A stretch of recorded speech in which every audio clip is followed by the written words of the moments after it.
కనిపెడుతూనే ఉన్నారు అని చెప్పాడు. వాళ్ళకి అర్థం కానప్పుడు ఏం చేశాడు ఆయన? తన జేబులో నుంచి ఒక పెన్ను తీసుకున్నాడు.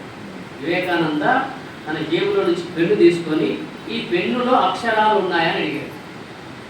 ఈ పెన్నులో అక్షరాలు ఉన్నాయని అడిగాడు. అడిగితే పెన్నులు ఎలా ఉంటాయండి, మనం రాస్తే పడతాయి కదా అని ఒక ఆయన అంటాడు. సరే రాస్తే పడతాయి కదా, మరి చేతిలో ఉన్నాయా మరి అక్షరాలు? లేవే. ఒకడు అన్నాడు, మనం అనుకుంటూ రాస్తాం కదా, నాలుకలో ఉన్నాయని ఒకడు అన్నాడు. సరే నాలుకలో ఉన్నాయని మీరు అనుకుంటున్నారు కదా, రండి నా నాలుకను చేసి చూడండి, అక్షరాలు కనపడతాయో చూడండి. ఒకడు అన్నాడు, లేదు లేదు మెదడులో ఉంటాయన్నాడు. మెదడులో ఉంటాయి, మనం యోచిస్తాం కదా, ఆలోచిస్తాం కదా, అక్కడ ఉంటాయని వాడు. రండి నా తలను చీల్చైనా మీరు అక్షరాలు చూడండి ఎక్కడ ఉన్నాయి. ఒకడు అన్నాడు, లేదు లేదు గొంతులో ఉంటాయన్నాడు. గొంతులో ఉంటాయి, మనం పలికి పలుకులను ఇక్కరించి కదా, రండి నా గొంతునైనా చీల్చి చూడండి. ఈ విధంగా వివేకానంద దేనికైనా సిద్ధపడ్డాడు. నా తలను పగలగొట్టైనా చూడండి మెదడులో, లేదా నా నాలుకను చీల్చి చూడండి, నా గొంతును చీల్చి చూడండి, మీకు అక్షరాలు కనపడితే మంచిది అన్నాడు. ఎలా కనపడతాయి చెప్పండి?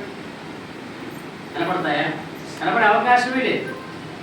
అందువల్ల ఈ అక్షరాలు అనేవి వస్తున్నాయంటే అక్షర స్వరూపుడు ఉంటేనే, భగవత్ స్వరూపం చైతన్యం ఉంటేనే, ఆ చైతన్యము ద్వారానే ఈ అక్షరాలు మనం పలుకుతున్నాం.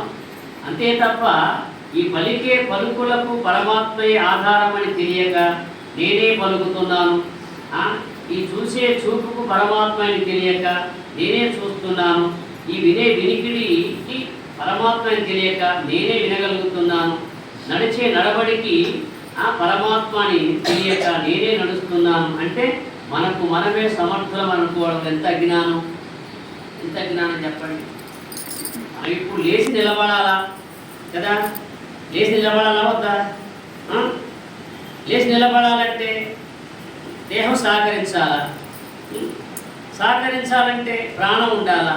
మరి ఈ ప్రాణమును బలంగా చేసుకొని మనం లేవాలి అంటే మనలో అప్పుడు వాయుపుత్రుడు పనిచేయాలా, భీముడు పనిచేయాలా.